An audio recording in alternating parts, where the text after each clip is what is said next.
గాండ్ల సంఘం బలోపేతానికి తమ వంతు కృషి చేస్తామని ఆదిలాబాద్ జిల్లా కమిటీ ఎల్లవేళలా అన్ని విధాలుగా అండగా ఉంటామని రాష్ట్ర కమిటీ పార్టీలు భరోసా కల్పించారు. ఎటువంటి సమస్యలు తలెత్తినా వారి పరిష్కారానికి సహాయక చర్యలు అందిస్తామని చెప్పారు. ఆదిలాబాద్ జిల్లా కేంద్రంలోని బీసీ సంక్షేమ సంఘ భవనంలో ఆదివారం రోజున జిల్లా కమిటీ అధ్యక్ష ప్రధాన కార్యదర్శులు పిన్నం రాజేశ్వర్, తమలవార్ చందు అధ్యక్షతన జరిగిన సంఘం జనరల్ బాడీ సమావేశానికి తెలంగాణ గాండ్ల తేలికలు సంఘం రాష్ట్ర వర్కింగ్ ప్రెసిడెంట్ అమరగంటి శ్రీనివాస్, రాష్ట్ర ఉపాధ్యక్షులు బొల్లం శ్రీహరి, కరీంనగర్ జిల్లా అధ్యక్షులు Chakkam Sampath, legal advisers committee chairman Bollam Veerasundaram, committee member Bollam Sridhar ముఖ్య అతిథులుగా హాజరయ్యారు. ఈ సందర్భంగా ఆదిలాబాద్ జిల్లా సంఘం పార్టీలు, కుల పెద్దలు, బాంధవులు అనేక సమస్యలను వారి దృష్టికి తీసుకొచ్చారు. వారు అన్ని విషయాలను సాదాసిద్ధంగా ఎంతో ఓపికగా విన్నారు.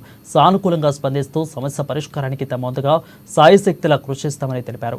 గాండ్ల సంఘం బలోపేతం కావడమే తమ అందరి అంతిమ లక్ష్యమని పేర్కొన్నారు.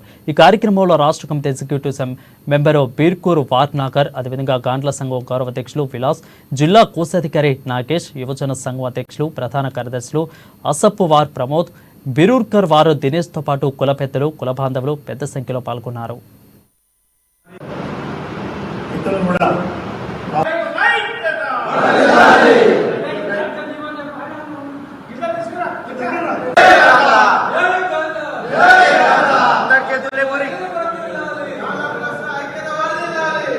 అందరి చేతులే ఇంకా బైక్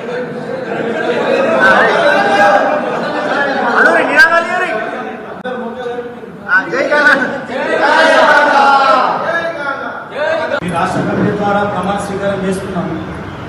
దాని తర్వాత మేము వేరే దానికి దృష్టి పెట్టకుండా మరి గాండ్ల సంఘం డెవలప్మెంట్ కోసమే మేము ముందరికి వెళ్ళినాం. దాని ద్వారా మాకు కొన్ని విరాళాలు వచ్చినాయి.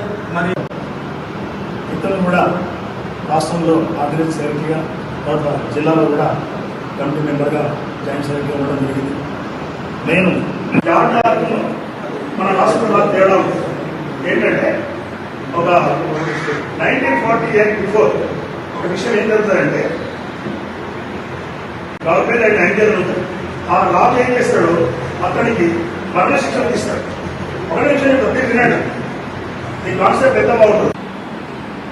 టెంపుల్ కమిటీ, యూత్ కమిటీ, ఈరోజు రాష్ట్ర నాయకత్వం నుంచి వచ్చినటువంటి వర్కింగ్ ప్రెసిడెంట్ గారు గౌరవనీయులు, that is nothing but God's law అంటారు.